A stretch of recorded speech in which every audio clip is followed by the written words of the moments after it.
Ora, muito bom dia a todos, aqueles que eu ainda não pude cumprimentar diretamente. Como estão lembrados, nós, quando nos reunimos em Cantanhede, para o Encontro Nacional, estávamos à espera do professor Domingos Terra, que entretanto teve um acidente e não pôde estar connosco, mas de qualquer maneira que na altura nos escreveu um texto muito bonito para a pastoral catequética, porque as questões da catequese também o interessam. E, portanto, este ano que estávamos realmente a pensar, também obviamente muito motivados pela proposta que o Santo Padre nos fez de celebrar o Ano da Fé, pensámos no professor Domingos Terra para nos ajudar a fazer uma reflexão pessoal, de preparação nossa e, obviamente, também porque há anos que discutimos a iniciação cristã dos nossos catequistas e, portanto, os seus processos de conversão e a fortaleza da sua fé e que, portanto, aquilo que aprendermos hoje durante o dia, aquilo que conversarmos, nos ajudará também a formular as ideias amanhã e depois, em cada uma das dioceses, em cada uma das tarefas, contribuir, portanto, para a formação, para o fortalecimento da fé dos nossos catequistas, que é, obviamente, a dimensão mais essencial de toda a sua capacidade de catequizar e fazer discípulos. O professor Domingos Terra começou por se licenciar em Medicina na Universidade de Coimbra em 1982, mas logo a seguir entrou na Companhia de Jesus e foi ordenado sacerdote 10 anos depois. Em 1993 obteve o segundo grau canónico na Escola Jesuíta de Berkeley, nos Estados Unidos, e doutorou-se em Teologia Fundamental no Centro Sèvres de Paris em 2003, com uma tese cuja tradução seria Tornar-se Cristão Hoje, um discernimento com Karl Rahner. Atualmente ensina Teologia Fundamental e Teologia Espiritual em Lisboa, na Faculdade de Teologia da Universidade Católica Portuguesa e integra o Conselho de Direção das revistas Didascália e Brutéria. A sua última publicação é de 2012 e chama-se A Leitura Crente dos Sinais dos Tempos, Fundamentação e Dificuldades. Agradecemos muito ao professor Domingos Terra que esteja hoje aqui conosco e pessoalmente é com um grande agrado que, enfim, vou escutá-lo e espero que seja para todos também uma experiência muito positiva. Nós temos trabalhado um bocadinho também com os nossos alunos na Faculdade de Teologia e o tema da sua conferência de hoje resultou de um encontro um pouco fortuito que tivemos numa manhã de trabalho. Cada um de nós estava a preparar as aulas online e esta temática acabou por surgir a propósito de uns textos que o professor estava a preparar para os seus alunos. Muito obrigada, agradecemos muito o seu esforço de estar hoje aqui conosco.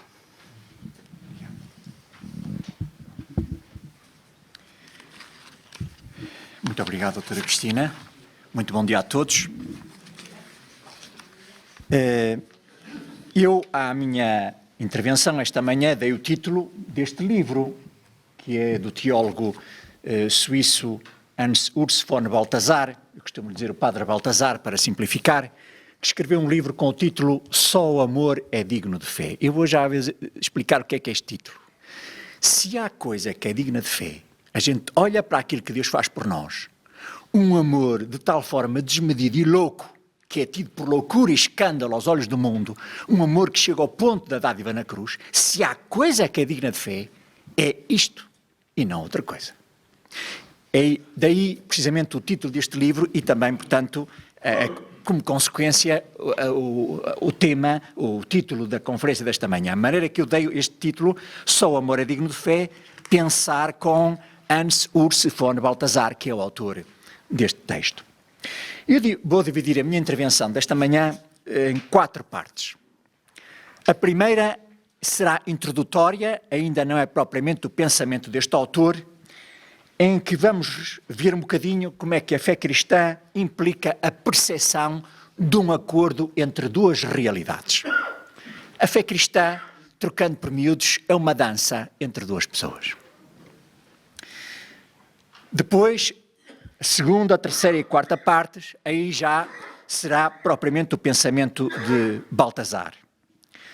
Na segunda parte vamos ver a revelação como um acontecimento que choca, o modo como Deus se mostra choca, surpreende, baralha-nos os esquemas, está fora da medida. Terceira parte, a fé como um excesso, porque é uma resposta a esta revelação, portanto é uma atitude humana que também sai das marcas, digamos assim. É uma atitude excessiva, ao ponto de deixar admirado muita gente, como é possível. E numa quarta parte, extrair consequências, como é que o Padre Baltazar pensa, perspectiva, o caminho cristão, o modo de trilhar o caminho da vida cristã. Vamos então à primeira parte. Fé cristã, percepção de um acordo entre duas realidades. Se nós aqui nesta sala fôssemos agora, um a um, dar o testemunho da sua fé, certamente que estes testemunhos seriam muito variados. Não sei quantas pessoas aqui estamos, mas imaginemos, 60 pessoas, 60 testemunhos diferentes. Mas poderíamos encontrar em todos estes testemunhos um denominador comum.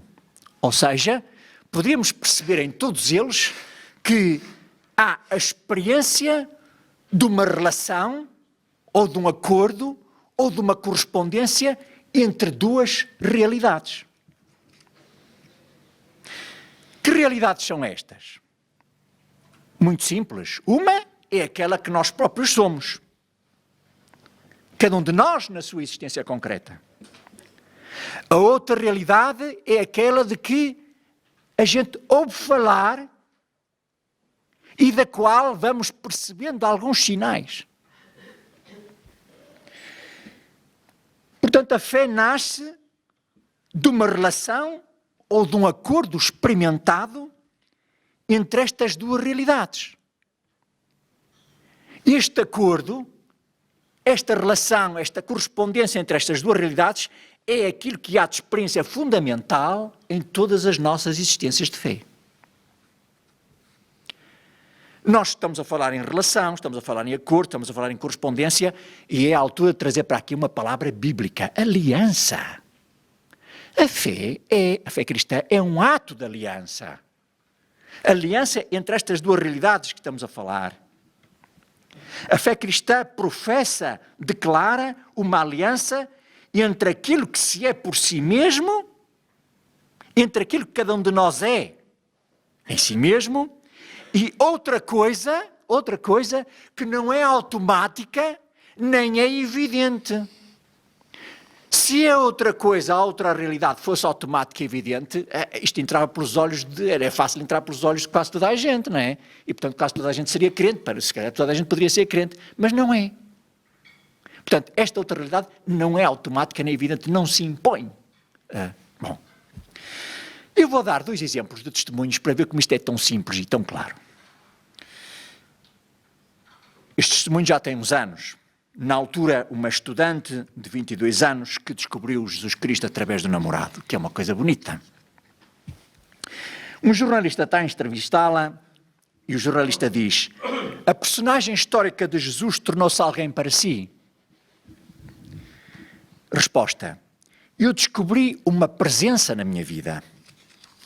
Um ser que realmente existiu há 2000 anos e que misteriosamente existe ainda sob uma forma de que não sei nada. Descobrir-se um dia crente é saber de repente que há uma pessoa mais na sua vida. Uma pessoa em quem se pode confiar, alguém que está lá, que me ama e que eu amo. Cá está, alguém que faz esta experiência fundamental deste acordo ou desta relação entre estas duas realidades. Agora, um romancista. O jornalista diz, estamos no meio de uma conversa, não é? O jornalista com o entrevistado, o jornalista diz: há ao pé de nós uma presença. Sim, alguém que nos ultrapassa. Como poderei explicar? Eu não me sinto sozinho sobre a terra. Não tenho certezas. Como é que se poderia ter certezas no domínio espiritual? Mas eu sinto, às vezes, com viva acuidade, que a minha existência é misteriosamente habitada por uma presença. Como se vivêssemos sob o olhar benevolente de um outro com O grande. Aquele que como nos predisse o profeta Isaías, fará viver juntos o lobo e o cordeiro. Aquele que nos convida a caminhar em direção à montanha santa. Cá está um outro testemunho, onde também se vê esta experiência fundamental da percepção e desta vivência, deste acordo entre estas duas realidades. Portanto, duas realidades na dinâmica da fé. Por um lado, é a realidade que nós próprios somos. Já tive ocasião de dizer, não é nós no abstrato, é nós no concreto. Cada um de nós na sua existência habitual, com as suas condicionantes concretas, o seu passado concreto, suas experiências concretas. Cada um com a sua identidade concreta. Esta é uma das realidades. A outra é uma realidade que é verdadeiramente outra em relação a nós. Ela não é produzida por nada deste mundo, tanto que até é capaz de ferir a sua sensibilidade. É uma realidade que vem do alto, vem de outro lugar, mas que chega até nós. E a fé deposita confiança e abre espaço a esta outra realidade que vem do alto, vem de outro sítio e vem ter connosco. A fé deposita confiança neste mistério, que é precisamente o dom de Deus. É o próprio Deus que vem ter connosco. Ora, nós somos crentes porque experimentamos este acordo entre o mistério de Deus, enquanto graça que se nos dá e que nos visita, e por outro lado a nossa liberdade,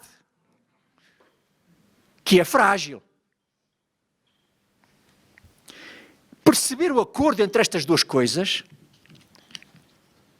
não é uma lei da natureza humana. Não é uma lei da existência humana.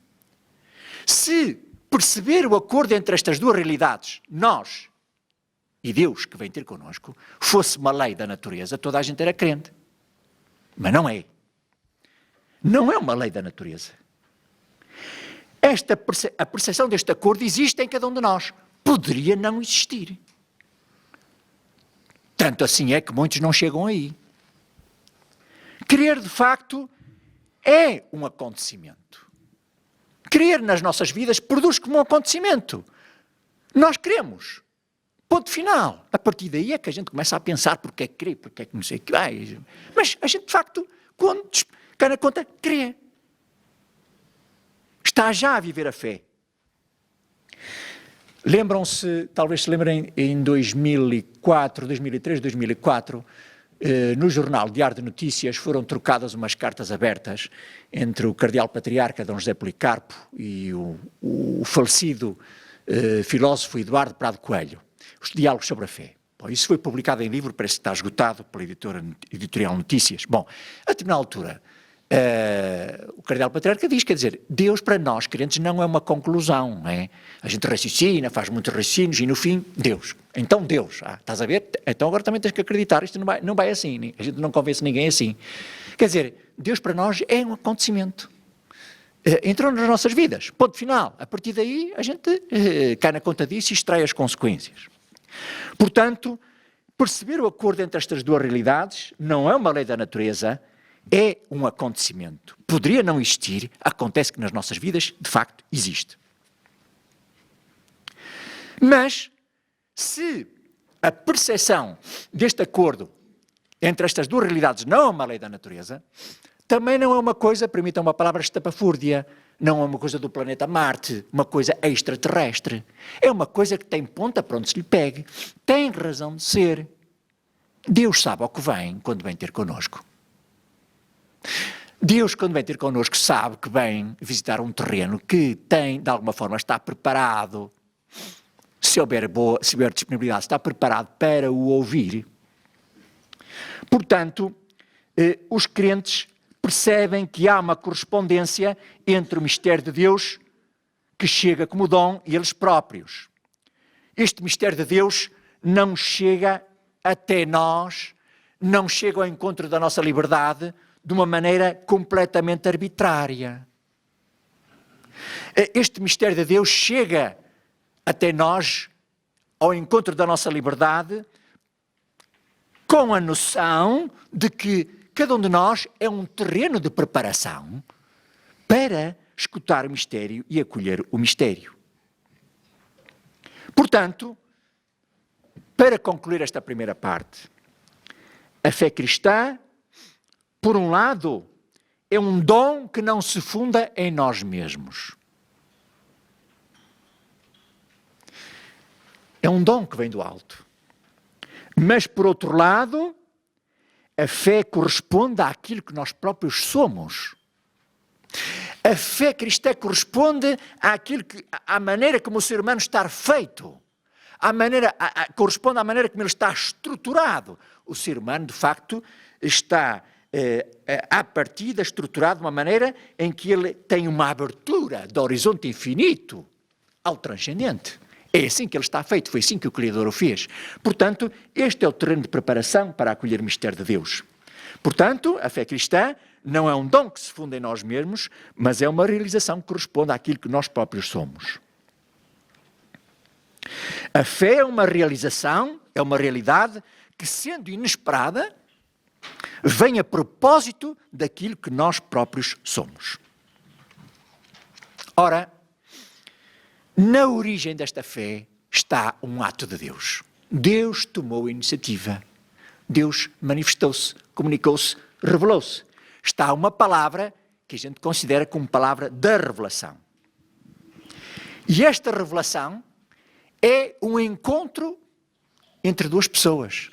Deus mostra-se e alguém percebe.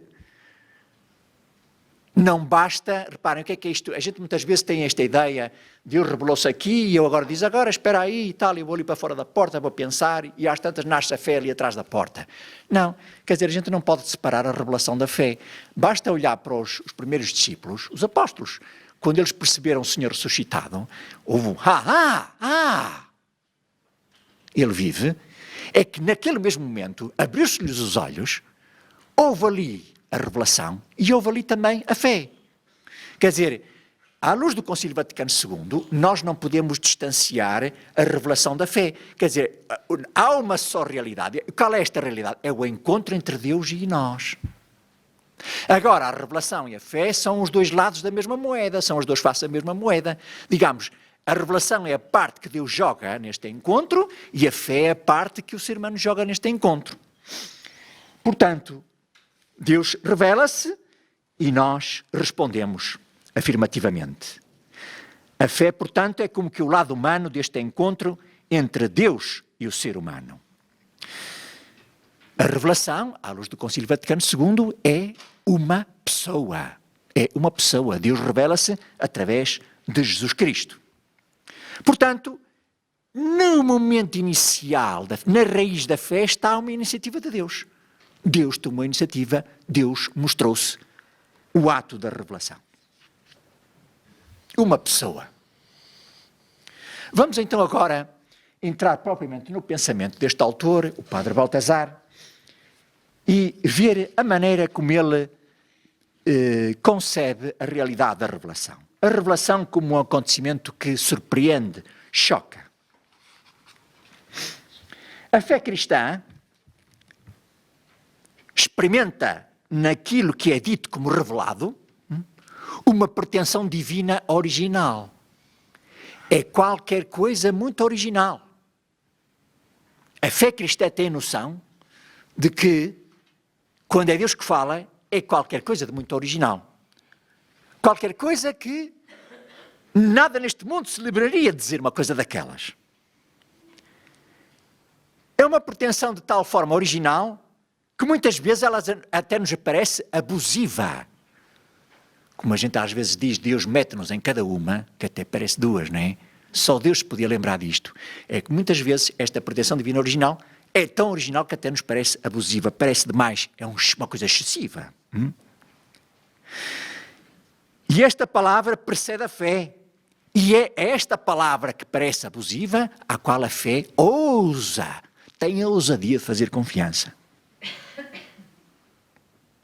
A fé tem a ousadia de fazer confiança nesta palavra que não se funda em nada deste mundo. Esta palavra é tão original que nada daquilo que é a experiência comum da humanidade poderia produzi-la. Esta palavra encarrega-se de nos fazer sentir que aquilo que ela tem para nos dizer não se deve às possibilidades habituais do ser humano. Esta palavra da revelação encarrega-se de nos fazer sentir que aquilo que ela tem para dizer não se deve às possibilidades habituais do ser humano. Esta palavra não se deduz de nada que a pudesse preceder. Deus fala. Esta é que é a iniciativa. Aqui é que está o arranque de tudo. A revelação assenta, funda-se na liberdade total e incondicionada do próprio Deus. O ser humano não é a medida de Deus. Porque Deus não se deixa meter a nenhuma medida nossa. Nem a resposta do ser humano é a medida da palavra que lhe é dirigida por Deus. Nem sequer a resposta do ser humano é a medida da palavra que Deus dirige. Aqui o Padre Baltazar diz uma coisa: cuidado com aquilo que ele diz, a redução antropológica. Cuidado com reduzir a iniciativa de Deus e a manifestação de Deus àquilo que são as categorias humanas, são os conceitos humanos, aquilo que é a nossa maneira de pensar as coisas. Isso seria uma redução antropológica, é reduzir a ação de Deus à nossa forma de pensar e arquitetar as coisas. Cuidado com essa redução antropológica. Isto não tira que, de facto, para que Deus seja percebido, tenha que haver olhos humanos e ouvidos humanos e coração humano para perceber. De facto, a revelação requer um receptor humano na sua realidade concreta. Mas não é o receptor na sua humanidade, não é a medida, digamos, daquilo que Deus lhe mostra.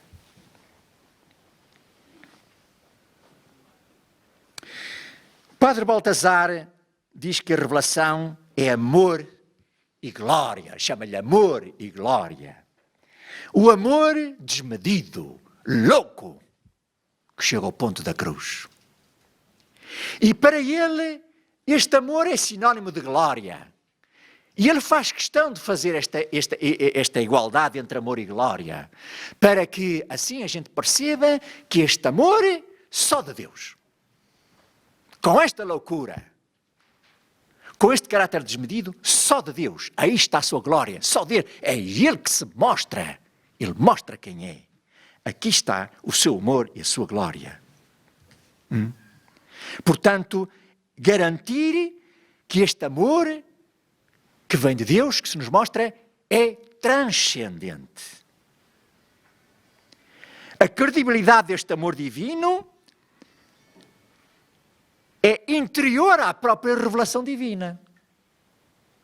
A credibilidade deste amor divino não precisa de pedir nada emprestado a este mundo para se credibilizar. A credibilidade deste amor divino que se nos mostra é por dentro da própria revelação. Deus, na sua liberdade soberana, tomou a iniciativa. Ponto final. Portanto, a credibilidade deste amor é interior ao próprio amor de Deus que se nos manifesta. O absolutamente outro mostra-se-nos como aquele que é indizível, não cabe nas nossas palavras, não cabe na nossa linguagem. Ele mostra-se-nos como o incompreensível.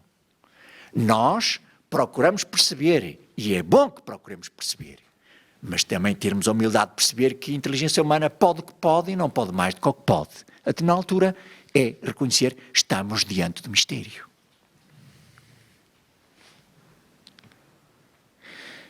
O agir de Deus é uma liberdade sem fundo. Uma liberdade que nunca mais acaba. Uma liberdade fora de série. O agir divino não pode ser decifrado a partir de nada que exista na natureza criada. O agir de Deus não pode ser deduzido, decifrado a partir de nada daquilo que existe na natureza criada. Daí então que o Padre Baltazar fala neste ponto de palavras que para nós são conhecidas, são da Sagrada Escritura: escândalo e loucura. Que, não é? O amor de Deus, não é? É, portanto, loucura para os gentios, escândalo para os judeus. Escândalo e loucura. O que é esta loucura? Loucura quer dizer que é uma coisa excessiva, uma coisa que não é razoável. Não é razoável aos olhos humanos. Esta loucura é uma verdade inteiramente outra. É uma sabedoria inteiramente outra.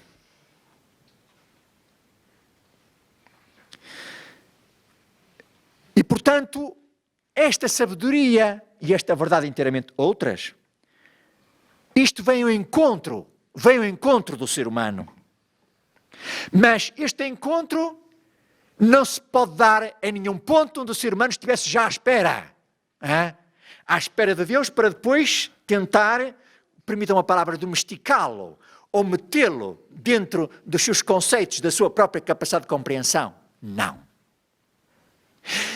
Esta sabedoria de Deus, esta verdade de Deus, visitam-nos, encontram-nos num ponto que nos deixa completamente, apanha-nos completamente desprevenidos, quer dizer, surpreende-nos.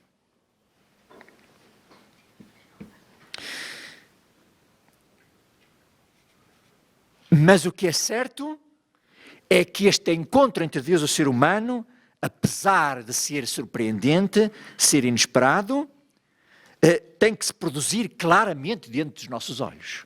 Perceber que é Ele, que isto vem dEle, que este agir que me está a alcançar, que se está a meter comigo, vem dEle. A manifestação do poder e da sabedoria de Deus está na cruz. Então, a ver se tínhamos aqui um crucifixo. O logos da cruz, né? A palavra da cruz, ali a palavra que Deus pronuncia, ali é que está manifestado a sabedoria de Deus. O poder de Deus e a sabedoria de Deus. É o logos da cruz, a palavra da cruz, né? O mistério íntimo do amor de Deus manifesta-se na kenose, no esvaziamento, no despojamento de Jesus Cristo. Aí é que se manifesta verdadeiramente este amor de Deus, que se dá e dá-se assim, desta maneira. Esta é a maneira de Deus funcionar. Agora, o mundo muitas vezes tem dificuldade com isto. O mundo tem a sua própria vontade de viver, não é? Quem é que não quer viver? Quem é que não tem vontade de viver? E o mundo tem a sua própria vontade de viver e tem a vontade de viver e fabricada à sua maneira. Ora, a esta vontade de viver que o mundo tem, a palavra de Deus pronunciada em Jesus Cristo dá aquela que é a única esperança, aquele que é o verdadeiro caminho, aquela que é a verdadeira saída. Claro, para o mundo, para os olhos do mundo, que fabrica as coisas e concebe as coisas à sua maneira, esta esperança apresentada assim desta maneira por Deus é uma coisa imprevisível, não é? Está situada para além de tudo aquilo que são as construções mentais deste mundo.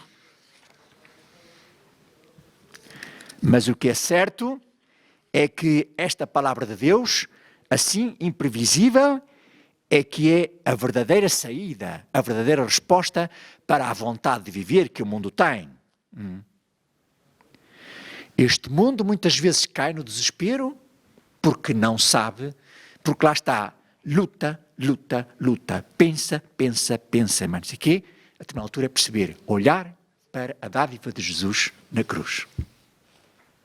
Ali está a saída. Claro que o mundo escandaliza-se com isto, então é a morte que Deus propõe. Bom, mas esta morte não é uma morte qualquer, né? Quer dizer, esta morte é a morte que é a passagem para a vida. Morrer para o homem velho, para nascer para o homem novo. morrer para o egoísmo, nascer para a vida da dádiva, da generosidade, da entrega, do coração verdadeiramente satisfeito, que se entrega e que se compromete. Portanto, o mundo fica desesperado com a lógica da cruz e não percebe que a lógica da cruz, proposta por Deus, é a saída para a ânsia de viver que o mundo tem. Uma ânsia de viver que muitas vezes esbarra com os limites, esbarra com as impossibilidades. Ali está a saída apresentada por Deus. Ora, portanto, é à luz da cruz que o ser do mundo recebe um sentido. É à luz da cruz que a existência humana e que este mundo recebem um sentido. À luz da cruz, as grandes mostras de generosidade e de amor que possam haver neste mundo podem ser incompreendidas neste mundo. Essas grandes dádivas de amor, com os olhos postos na cruz, encontram ali verdadeiramente a sua justificação. Ali está a saída, ali está o fundamento. De outra forma, se não há os olhos postos na cruz, o mundo só por si não é capaz de chegar com as suas próprias forças, com os seus próprios esquemas, a uma dádiva sem medida. Uma dádiva que se entregue à imagem e semelhança do amor de Deus, sem ter a veleidade de querer igualá-lo, mas querer responder na medida possível à medida de Deus. Portanto, o mundo precisa desta perspectiva da cruz para que ele tenha sentido, porque é na medida em que estas grandes provas de amor e de dádiva veem o seu fundamento na cruz que o próprio mundo encontra a sua solução. Com esta perspectiva, portanto, estas formas de amor, de grande amor, que possam existir e que devem existir cá na Terra, no nosso mundo, podem ser referidas àquele que é o seu verdadeiro fundamento, a cruz de Cristo. Vamos passar agora, então, isto foi uma segunda parte, portanto, esta ideia, à luz do pensamento do Padre Baltazar, de revelação, a revelação de Deus como uma coisa que surpreende, uma coisa que choca. Agora vamos ver a resposta da fé. A fé como um excesso. Portanto, vimos que a revelação de Deus é coisa totalmente outra, ao ponto de ser tida como escândalo, poder ser tida como escândalo e loucura. Não só pelo mundo, não só pelos outros, mas até pelo nosso próprio coração. É isto de aceitarmos a lógica da cruz, aceitar o modo como Deus se nos mostra, é isto, aceitar digamos, um trabalho da vida inteira, não é? O coração vai lutando, não é? Faz-me lembrar aquilo no Evangelho, não é? Como também Jesus, de vez em quando, os discípulos ficavam embriagados, permita uma palavra, com a multiplicação dos pães, aquela coisa toda, aquilo deve ter sido, como é tão bom andarmos com este tipo, não é? Pedro pode ser primeiro-ministro, o João se calhar pode ser ministro aos estrangeiros, temos o futuro aqui garantido, e Jesus, o Filho do Homem vai ser entregue, credes ainda? Ou seja, o nosso coração está permanentemente a lutar com, digamos, ao lado da aceitação e depois ao lado que se defende, não é? Isto é demais. Agora, mesmo sendo verdade que a revelação de Deus é coisa totalmente outra, ao ponto de poder ser tida por escândalo e loucura, mesmo assim, é preciso que haja uma disposição prévia da parte do sujeito humano. Deus não aparece ao calha. Tem que haver alguma disposição preparatória da nossa parte. Atenção, que eu tenho que me preparar, mas não devo pensar que é a minha preparação que provoca Deus, como se houvesse aqui causa e efeito. Senhor, estás a ver, preparei-me, portanto agora fazes favor. Não se provoca Deus. Assim, Deus é livre. Portanto, Deus não dispensa a minha liberdade, Deus não dispensa a minha atividade preparatória, Mas Deus não quer que eu pense, porque isto não é verdade, não quer que eu pense que a minha atividade preparatória de si causa, digamos, a vinda de Deus até mim. Portanto, prepararmos-nos sem querermos provocar Deus. Prepararmos para responder também a este amor de Deus. Prepararmos não só para a sua eventual vinda até nós, como Ele quer, à sua maneira, quando quiser, mas depois, uma vez vindo e tendo sido percebido de alguma forma, podermos lhe responder. Responder a este amor de Deus não é coisa pouca, requer preparação. Ora, diz o Padre Baltazar que o amor só se conhece por meio do amor. Isto é uma verdade da experiência humana. Ele, aliás, até apresenta no livro o exemplo da criança, não é? A criança ainda não conceptualiza, não é? Mas ela sente o calor do amor materno e do amor paterno e, portanto, é experimentando esta realidade do amor que ela intuitivamente se torna capaz de amar. Daí que o Padre Baltazar diga uma coisa banal, que é o amor só se percebe por dentro do drama do amor, não é? O amor só se percebe por dentro da, digamos, da lógica e do movimento do amor. Ora, se isto é verdade na relação da criança com os pais, se isto é verdade na relação entre dois seres humanos adultos, isto também é verdade na relação entre o ser humano e Deus. Para respondermos ao amor de Deus, nós temos que ter experimentado de alguma forma o seu amor por nós, o seu amor à sua medida. Ora, este amor precisa de ser acolhido, né? Deus não se manifesta no bosque, eu gosto de brincar com estas coisas, não é aos morcegos, nem às aves, nem aos coelhos, porque eles não percebem. Né? Deus manifesta-se a quem é capaz de perceber e quem é capaz de acolher. E este momento de acolhimento e de percepção e acolhimento faz parte da própria revelação. É tal A exclamativo de que nós falávamos já nos primeiros discípulos, quando perceberam que o Senhor afinal estava vivo, tinha ressuscitado, não é? E naquele momento abre-se-lhes os olhos e eles acolhem. Os discípulos de Emaús, naquele domingo de tarde, naquele dia de tarde, ainda estão na Sexta-feira Santa, não é? Mas depois vai o ardor do coração, aquele estranho ali a falar e tal... E terminar o partido do pão, abre-se-lhes os olhos. Não nos ardia o coração. Eles acolheram. Fé. Acolhimento. Este acolhimento é condição, quer dizer, faz parte da própria lógica da revelação. Quer dizer, é uma dança entre dois, não é? Deus mostra-se e alguém percebe que Ele se mostrou e acolhe essa manifestação. Agora, a resposta de amor... Esta resposta humana de amor ao amor de Deus só acontece com a ajuda da graça. Não há aqui, como já dissemos, qualquer pretensão da nossa parte, não pode haver para igualar Deus, não é? Como se o amor do lado da fé pudesse ser igual ao amor de Deus do lado da revelação. Não é. Mas, e portanto, esta resposta de amor só acontece com a ajuda da graça. Porquê é que eu creio? Poderia não crer. Quer dizer, se me começam a apertar demais para eu justificar porque é que creio, começo-me a ver aflito, não é? Não me apertem demais, quer dizer, eu posso dizer umas tantas coisas, mas de uma altura eu digo, olha, creio, pronto. O que é que querem saber mais? Portanto, é a graça de Deus. É o toque da graça que nos ajuda a perceber a sua manifestação e ajuda a acolhê-lo.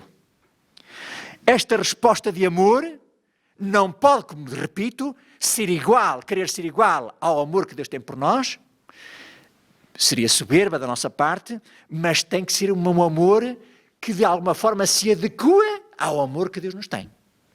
De tal forma que esta mostra de amor que é própria da fé pode deixar as pessoas de boca aberta no nosso mundo. Tu és louco, tu és tolo. Tu estás a depositar confiança em quê? Em quem? Tu tens os pés no chão. O amor da resposta da fé, de alguma forma, tem que se adequar à palavra de amor que é pronunciada por Deus. O ato de fé baseia-se numa certeza fundamental. Deus mostra-se-nos. É a Ele que eu respondo. Mas o ato de fé faz-se no meio das nuvens da obscuridade. Ainda no domingo passado tivemos o texto da Anunciação, Maria faz as suas perguntas, é responsável. Não fazer perguntas seria irresponsável. Porque a visita de Deus é dirigida a Maria concreta, não é? E ela tem dúvidas. E quando ela dá o sim final, eis aqui a escrava do Senhor, será que aquilo é tudo, o coração dela é 100% luz e 0% de obscuridade? Não! Continua a haver obscuridade, mas ela diz, olha, pronto, Senhor, olha, já fiz as perguntas que devia ter feito, acho que devo terminar por aqui, olha, faça-se em menção da tua palavra. E a fé também é isto, não é? Perguntar, podemos fazer ao Senhor as perguntas que quisermos, mas chega um momento em que não podemos estar sempre a racionalizar e sempre a... Chega um momento que é preciso apostar. E, portanto, o ato de fé é realizado na obscuridade da consciência, não é? A consciência luta, esforça-se por perceber, mas não percebe tudo. A consciência, portanto, luta ainda com a obscuridade, mas a determinada altura não trava a vontade, não trava os afetos para que eles, de facto, movam o coração para ele, de facto, se comprometer. Portanto, o ato de fé é um ato que requer a nossa própria consciência, requer todas as faculdades humanas, consciência, vontade, todos os sentimentos, tudo, coração inteiro, pessoa inteira, lutando ainda com a obscuridade, com aquilo que não se percebe, e em toda a simplicidade humana. Olha, Senhor, pronto, tu sabes, eu ainda não sei tudo, mas tu sabes, pronto, vamos a isto. Portanto, o amor só se vê no drama do próprio amor. Este amor, que é um amor que parte do coração humano, porque sai-nos da pele, sai-nos do lombo, permitam-me essa palavra, que foi usada agora, no domingo passado, pelo Primeiro-Ministro, está-nos a sair do lombo, a fé também nos sai do lombo, sai-nos do lombo. E sendo este amor, esta resposta de amor, que procura, tem que se adequar ao amor que Deus se manifesta, sem procurar igualá-lo, este amor, claro que não é compreensível aos olhos do mundo, pois não é, só se percebe por dentro da lógica do amor que Deus tem por nós. Se nós sairmos fora da atmosfera do amor que Deus tem por nós, depois também não se percebe, porque carga d'água é cada haver provas de amor humano desmedido, que se entregam a Deus no meio da obscuridade do coração, com tanta coisa que não se percebe. Portanto, não há outra maneira. É só dentro da atmosfera, do drama e da lógica deste amor divino por nós, que se percebe este amor humano que é próprio da fé. Voltamos ao caso da criança, não é?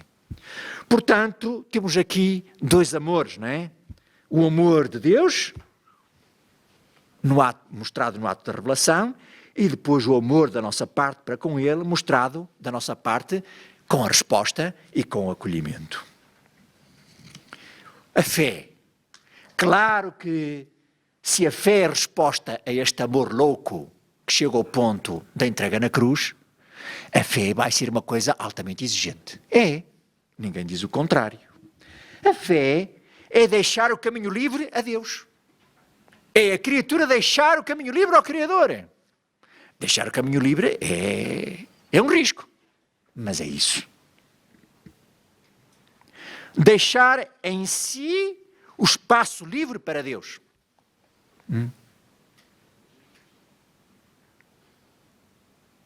E quanto mais o amor de Deus penetrar no meu ser, tanto mais eu me torno capaz de amar. E amar de uma forma incondicional. Quanto mais o amor de Deus penetrar em mim, no meu coração, este amor louco, sem medida, um amor que é justificante, um amor que justifica, um amor que me leva, um amor que me aceita na minha própria realidade.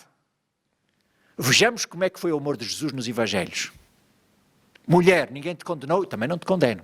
Tu vales muito mais do que isso. Portanto, vai, a tua vida continua, sais daqui de cara levantada, e tu vales por aquilo que és, tens uma dignidade própria. O amor de Jesus foi isso, foi ajudar as pessoas a reconhecerem o valor que elas têm em si próprias. Um amor, o valor enquanto são criaturas de Deus e amadas por Deus. É um amor justificante. Ora, na medida em que eu vou experimentando este amor justificante da parte de Deus, um amor que me aceita, que também me responsabiliza, um amor que me leva a olhar para mim próprio, não em função das imagens que eu fabrico para mim mesmo, nem em função das imagens que os outros podem dar de mim mesmo, mas em função dele que me ama. Na medida em que eu vou experimentando este amor da parte de Deus, que me leva a olhar para mim mesmo, com os olhos com que Ele próprio me olha, eu também, na medida em que experimento isto, vou tornando capaz de me amar e de uma forma livre, de uma forma solta, também de uma forma incondicional. E por isso é que as pessoas, nos Evangelhos, as pessoas que foram objeto do olhar de Jesus, sentiram-se profundamente amadas, profundamente reconhecidas no seu ser e profundamente amadas por Ele, por Jesus. O que é que esta palavra de amor de Deus tem de especial? Palavras há muitas hoje, não há? Tantas palavras, estamos fartos de palavreado, fartos de discurso, a gente está cansado de discurso, estamos fartos de propostas. A gente nem nos deixam pensar, a gente quer pensar, precisamos de serenidade no coração. O que é que esta palavra de Deus tem de especial? Que a diferencia de tantas outras? Esta palavra, a palavra que vem de Deus, tem uma coisa muito particular. É que ela vem ao encontro daquilo que em nós, em cada um de nós, é o desejo profundo de ser. Quem é que de nós aqui não tem dentro de si um desejo profundo de ser? Nos Evangelhos, toda a gente tinha um desejo profundo de ser. O que é que a mulher adulta queria? Ela era olhada como um farrapo humano, ela queria a sua dignidade. Jesus deu-lhe. Vai e não voltes a pecar. Não te condeno. O que é que o paralítico queria? Queria andar. Levanta-te, pega no teu catre e anda. A palavra de Deus é uma palavra certeira que vem ao encontro daquilo que em cada um de nós é o desejo profundo de ser. Já estamos a ver aqui o jeito de Deus falar, o jeito de Deus se meter na nossa vida, o jeito de Deus amar. A palavra de Deus não é uma palavra de imposição, como tantas que existem por aí agora, que nos querem roubar a liberdade e o espaço para pensar. A palavra de Deus não é uma palavra de sedução para qualquer coisa que sabe-se lá bem o quê. Não pensa, compra. Depois olha, depois pensa. Se arrepender, o problema é seu. Já comprou. Não. Esta palavra é isto. Tem este condão de vir ao encontro daquilo que em cada um de nós é o desejo profundo de ser. E, portanto, porque pessoas que se cruzaram com Jesus foram objeto deste amor da parte dele, que os interceptou naquilo que era o desejo profundo de ser, por isso é que eles se sentiram profundamente amados, como nunca tinham sentido na sua vida.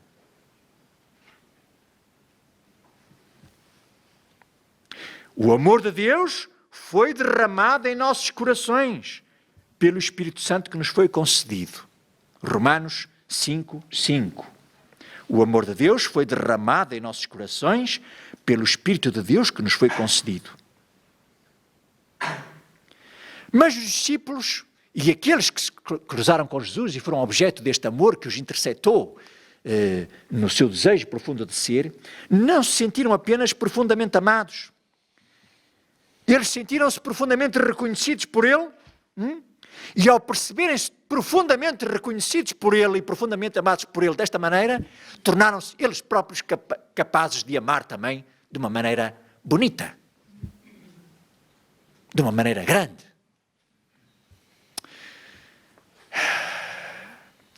O diálogo entre Cristo, Jesus ressuscitado e Pedro, aquelas três interrogações, aquilo deve ter sido fulminante, não é? A primeira, Pedro, tu amas-me? Amo. Pedro pensava que o caso estava arrumado, mas não está arrumado. Segunda pergunta, Pedro, tu amas-me? Amo-te. Assunto arrumado. O assunto não está arrumado. Terceira pergunta de Pedro, tu amas-me? De cada vez, cada interrogação, o Pedro tem que ir mais a fundo e diz, Senhor,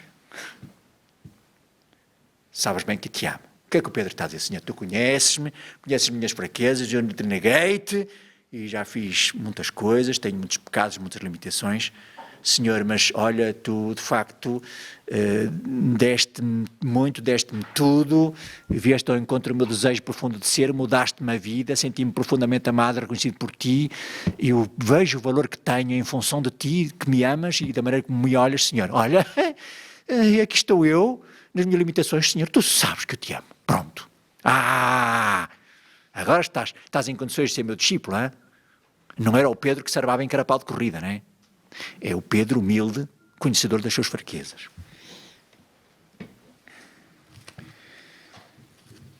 Portanto, os discípulos tornaram-se capazes de ser, ao sentirem-se justificados e amados por Deus desta maneira, tornaram-se capazes eles próprios de amar de uma forma livre.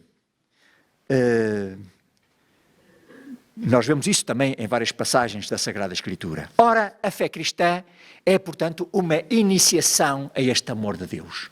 A fé cristã é uma iniciação a este jeito que Deus tem de nos amar, que requer também uma resposta de amor da nossa parte. É uma iniciação. É uma entrar numa nova maneira de viver, onde se ganha um jeito de amar que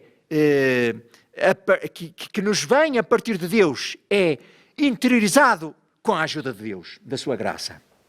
E iniciação, isto não é apenas uma questão de educação, instrução. Deus não é aqui apenas um professor, somos iniciados, quer dizer, é através do banho do amor de Deus que nós vamos aprendendo também a dar a resposta da fé e ganhando este jeito de amar como Ele quer. Portanto, a fé é uma iniciação ao amor divino, ao modo como Deus nos ama, ultrapassando os critérios humanos e as garantias próprias do ser humano. Daí que a fé também tem a sua dimensão de escândalo. Se o modo como Deus se nos revela pode ferir a sensibilidade humana, pois a fé também fere a sensibilidade humana. Como há pessoas, evidentemente, que se escandalizam connosco. Pensam que nós somos loucos. Mas, como diz o Padre Baltazar, onde há escândalo, com o escândalo é que começa a verdadeira fé.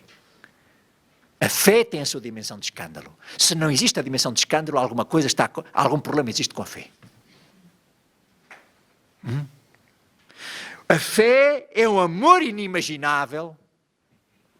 Porquê? Porque a resposta é um amor também inimaginável. Mas é um amor que é possível e evidente como amor, pá. É na lógica do amor. Está completamente fora da lógica da razoabilidade e dos cálculos humanos. É na lógica do amor que se percebe o amor humano a Deus. A fé significa uma resposta de coração simples, humilde, ao amor de Deus que se entregou por mim ao ponto da loucura da cruz. Mas, já aqui dissemos, que não pode haver a pretensão da nossa parte de igualar o amor de Deus. Aí o Padre Baltazar diz, a nossa resposta, por mais bonita que seja, sofisticada que seja, a nossa resposta a Deus chega sempre, sempre tarde. Porquê é que chega sempre tarde? Porque quando a gente acordou, a gente está a esfregar os olhos e Deus acordou primeiro. Quando a gente se lembra de Deus, Ele já se lembrou primeiro de nós.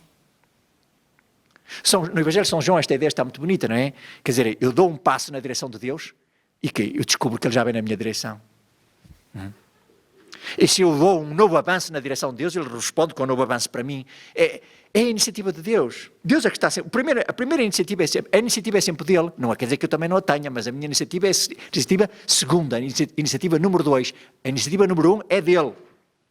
Portanto, a resposta de amor de mim em relação a Deus chega sempre tarde. E até poderia agora estender mais este raciocínio. Não só chega tarde pelo tempo, porque Ele lembrou-se primeiro de mim, de me amar, mas também chega tarde pela desproporção. É que o meu amor a Deus fica sempre aquém daquilo que é o amor de Deus por mim. Deus acordou, digamos, o amor de Deus existiu antes. É um amor de Deus que existiu com toda a anterioridade. Anterioridade a toda a resposta humana possível. Deus joga pela antecipação.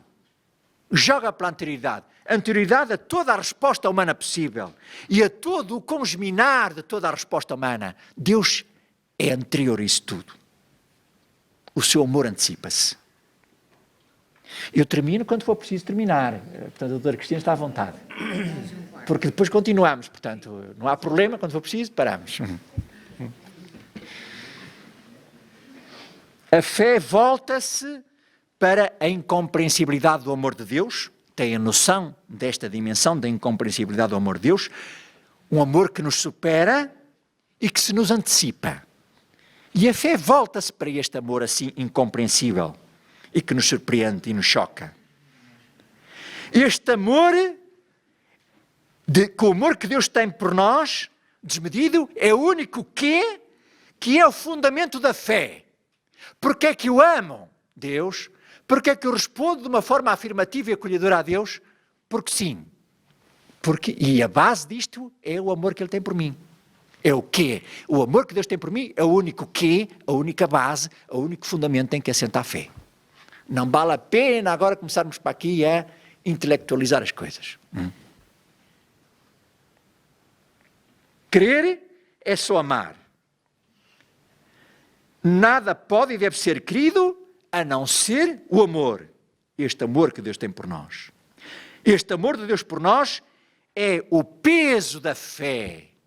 Digamos, é aqui que está o peso da fé, o valor da fé.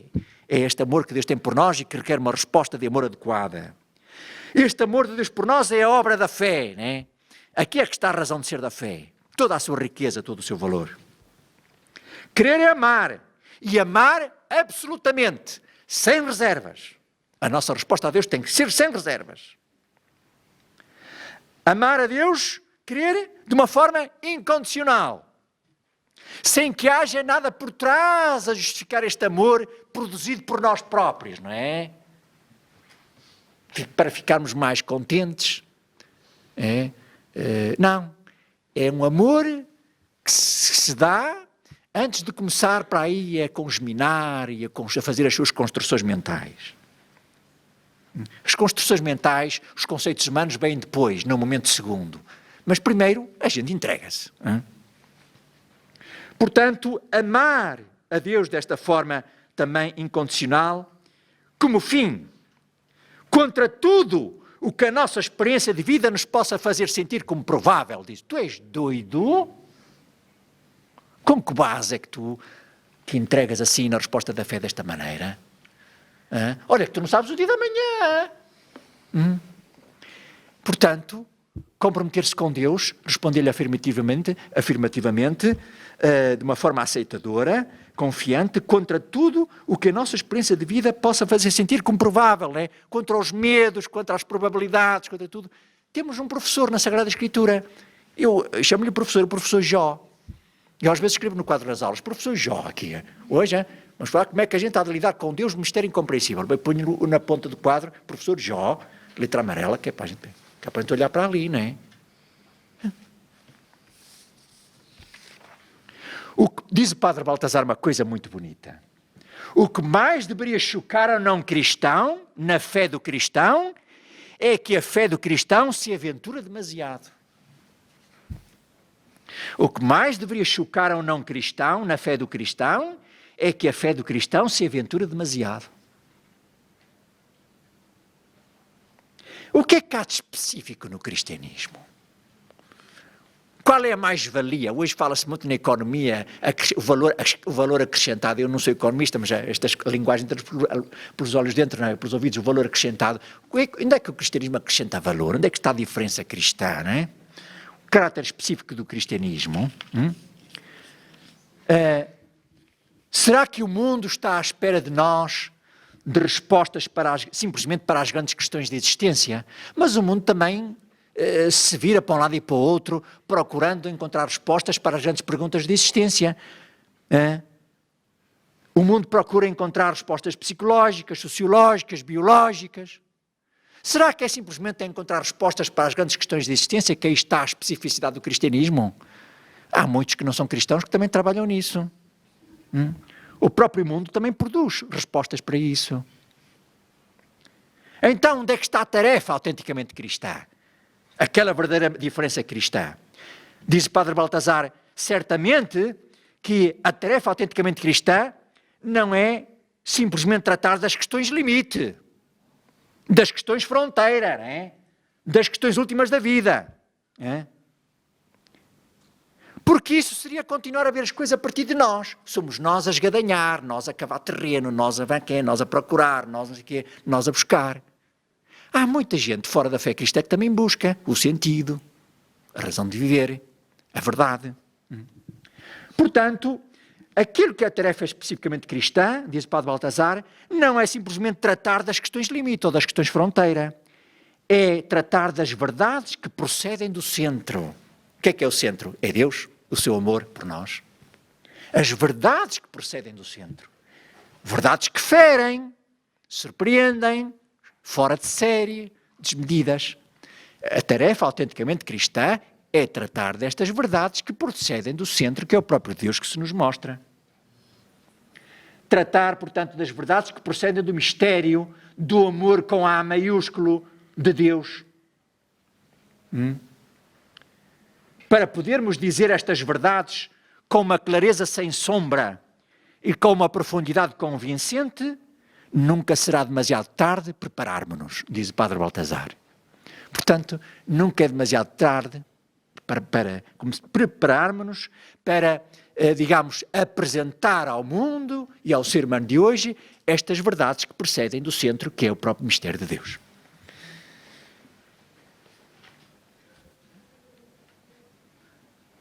É preciso envolver a profundidade da pessoa na resposta do amor ao Deus que se mostra. A fé cristã é uma coisa muito exigente, porque não é um sim só de boca, não é um sim meramente racional, não é um sim meramente intelectual, é um sim da própria existência e da pessoa toda, da cabeça aos pés, e desde que tomo consciência de que sou senhor de mim mesmo até o momento da morte. É uma resposta existencial, de pessoa e de existência inteira. Portanto, é preciso envolver a profundidade pessoal nesta resposta de amor ao Deus que se me mostra, não é? Ora, à medida que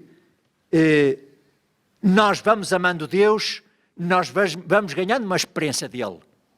Vamos ganhando experiência de Deus, vamos ganhando calo de Deus.